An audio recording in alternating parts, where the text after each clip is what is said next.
Hi friends, मैं हूं आपका दोस्त सलामत अली खान और आपका स्वागत है आपके अपने यूट्यूब चैनल पर। आज का ये वीडियो ना इंग्लिश ग्रामर से रिलेटेड है और ना ही इंग्लिश लिटरेचर से। आज हम गुफ्तगू करने जा रहे हैं गोल्ड मेडलिस्ट और बहुत ही मशहूर शायर और एंकर डॉक्टर अनिल जिज्ञासु से।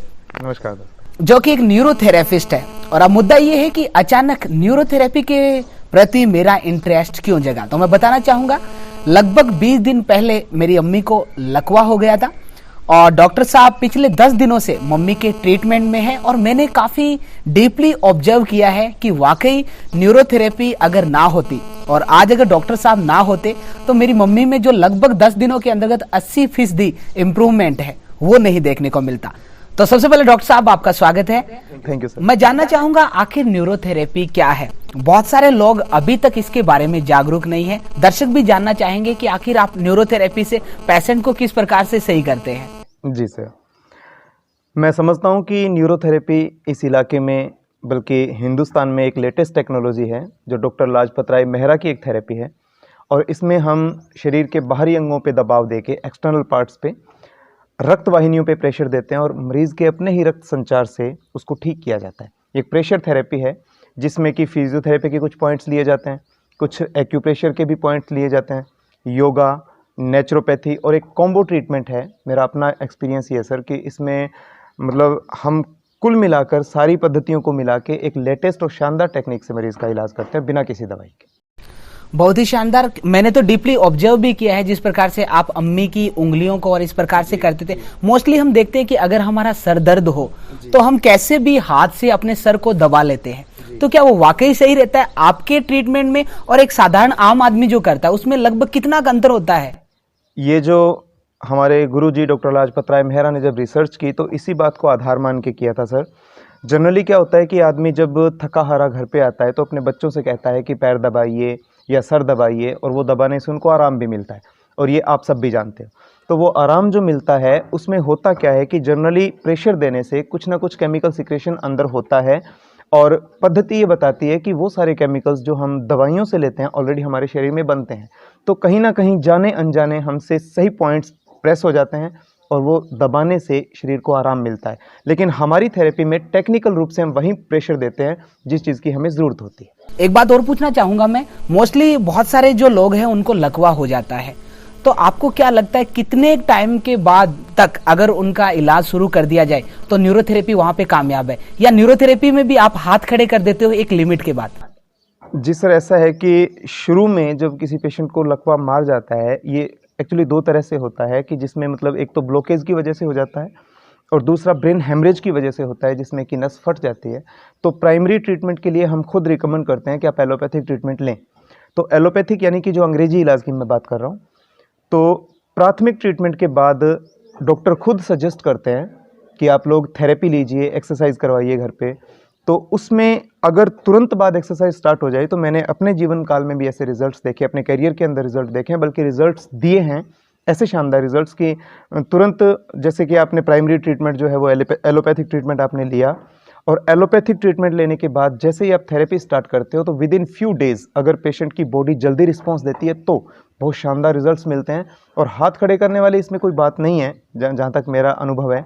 हाँ, एक टाइम अगर आप गुजार देते हो, एक काफ़ी ज़्यादा समय निकल जाता है उसमें, तो बाद में हमारे लिए क्रिटिकल सिचुएशंस क्रिएट हो जाती हैं।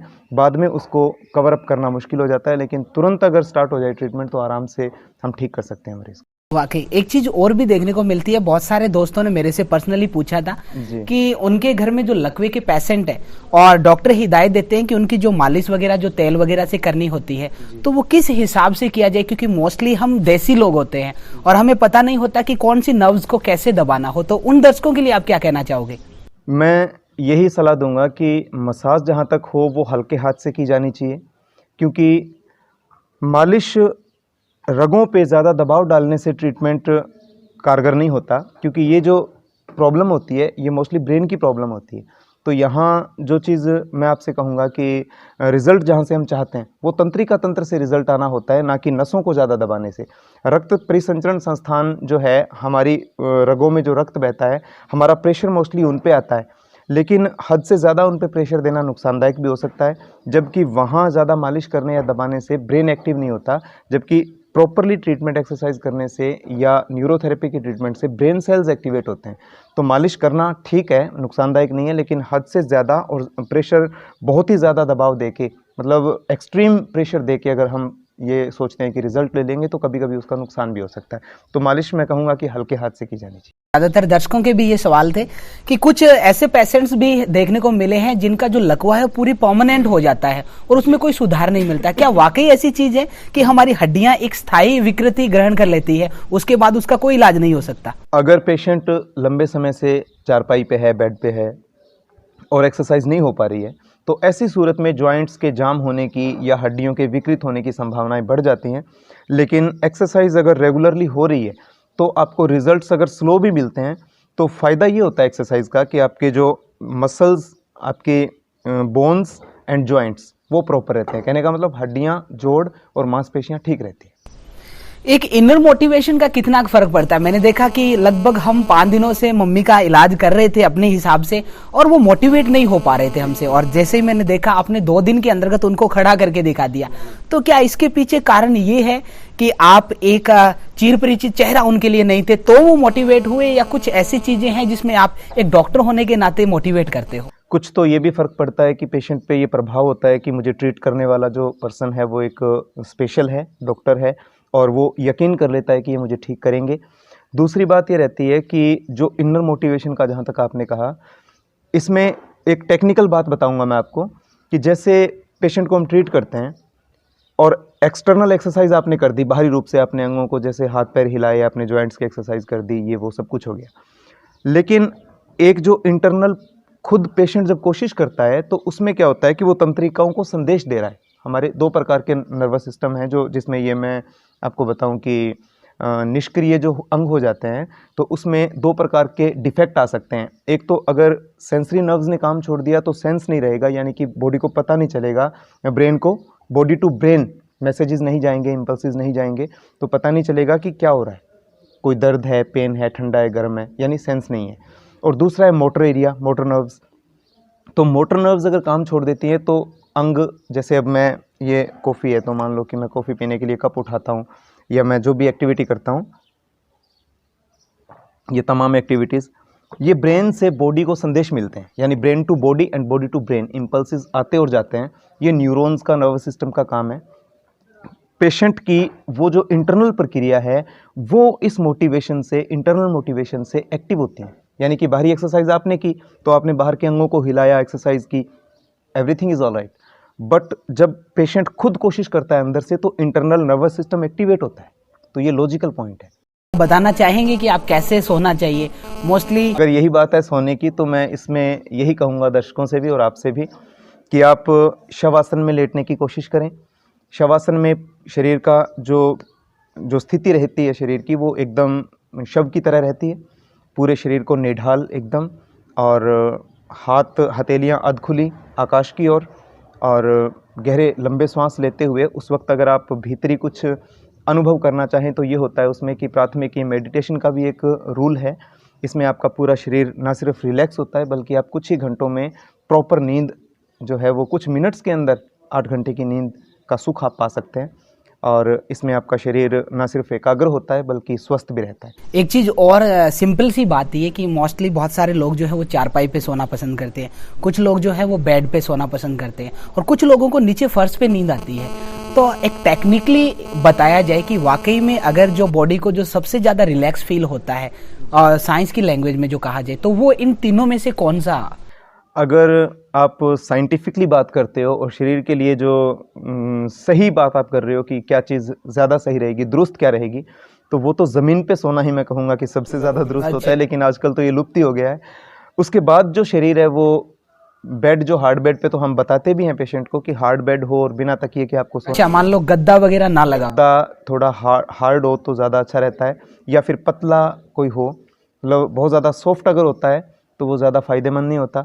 दूसरी चीज़ ये है कि शरीर कंफर्टेबल अपने आप ढल जाता है। कई चारपाई पे सोने वाले होते हैं उनको बेड पे नींद नहीं आती, और कुछ बेड पे जो हैबिचुअल हो जाते हैं उनको चारपाई पे नींद नहीं आती, तो वो तो शरीर अपने आप में ढाल लेता है। लेकिन पेशेंट्स के लिए मैं ये कहूँगा कि अगर किसी को बैक पेन की, सर्वाइकल की या इस प्रकार की लकवे की कोई दिक्कत है तो हम ये चाहते हैं कि शरीर फ्लैट रहना चाहिए ताकि सर्कुलेशन में कोई बाधा ना उत्पन्न हो। तो ऐसी सूरत में आदमी को हार्ड बेड पे और सीधा बिल्कुल बिना तकिए के लेटना चाहिए, और या फिर आप ज़मीन पे अगर लेट सकते हैं, दैट्स वेरी गुड थिंग। दूसरा एक और जानना चाहेंगे कि ये न्यूरोथेरेपी क्या सिर्फ लकवे के लिए ही है या बाकी बहुत सारी कुछ ऐसी जो असाध्य बीमारियां हैं? हालांकि योग के बारे में सभी लोग जानते हैं, तो न्यूरोथेरेपी किन किन बीमारियों को हील कर सकती है? हमारे गुरुजी के मुताबिक न्यूरोथेरेपी में लगभग सभी बीमारियों का इलाज दिया गया है जो मोस्टली एक आम आदमी को हो सकती हैं और हम जानते हैं। जस्ट लाइक शुगर की बात करें, ब्लड प्रेशर की बात करें, किडनी प्रॉब्लम की बात करें, या जोड़ों के दर्द की, पेट के रोग जितने भी हो सकते हैं, अपचन है, खट्टे डकार आना, या कब्ज़ होना, या पेट में दर्द रहना, बार बार धर्म गिरना, और स्लिप डिस्क, कमर का दर्द है, घुटनों का दर्द है, या गर्दन का दर्द है जिसको हम सर्वाइकल स्पॉन्डिलाइटिस कहते हैं। तो लगभग सभी बीमारियों का है, लेकिन प्रॉब्लम इसमें ये आती है कि इसके रिजल्ट्स बहुत स्लो होते हैं और पेशेंट्स में इतना धैर्य नहीं होता। तो हम ज़्यादातर इनको प्रेशर नहीं देते पेशेंट्स पे कि आप न्यूरोथेरेपी ही लें असाध्य बीमारियों के लिए। तो शुगर में, हार्ट प्रॉब्लम में, किडनीज़ की प्रॉब्लम में हम ज़्यादा रिस्क भी नहीं लेते और पेशेंट को बाध्य नहीं करते। लेकिन क्या माइग्रेन में भी ये कामयाब आती है? माइग्रेन में तो है ही सर, माइग्रेन में तो न्यूरोथेरेपी ही कारगर मैं कहूँगा। बहुत सारे लोगों को नींद नहीं आती है, सर दर्द रहता है, उसके लिए मैं वही कह रहा हूँ कि जिन चीज़ों में प्राथमिक एलोपैथी की ज़रूरत होती है उसके लिए तो हम एलोपैथी का ही सुझाव देते हैं। लेकिन कुछ बीमारियां ऐसी हैं जिसमें आप लगातार दवाइयों का सेवन करते हो, लगातार आप ट्रीटमेंट लेते हो, लेकिन रिजल्ट्स नहीं मिलते। बैक पेन में आप पेन किलर्स खाते रहोगे, जब तक पेन किलर का असर रहेगा आपका दर्द ठीक रहेगा, लेकिन जैसे ही वो पेन किलर आप बंद करते हो दर्द फिर से आप पे आक्रमण करता है। तो ऐसी सूरत में एक्सरसाइज और थेरेपी ही कारगर है और वही आपको रिजल्ट दे सकती है। थैंक यू डॉक्टर साहब, आपने इतना वक्त दिया और आप अम्मी के इलाज में लगातार तैनात हैं। आपके भी अगर किसी भी प्रकार के क्वेश्चंस हो तो आप कमेंट बॉक्स में करके बताइए। डॉक्टर साहब के नंबर आपको स्क्रीन पे शो हो रहे हैं। इनसे किसी भी आपकी सिंपल लाइफ से रिलेटेड कोई भी परेशानी या कोई छोटी मोटी डिजीज है तो आप डॉक्टर साहब से कभी भी पूछ सकते हैं उनको कॉल करके। क्या कॉल भी आपको किया जा सकता है? जी श्योर, जरूर, इट्स माय प्लेजर। तो मिलेंगे आपसे एक ऐसे ही और इन्फॉर्मेटिव वॉल्यूम के साथ, तब तक के लिए दीजिए इजाजत। धन्यवाद।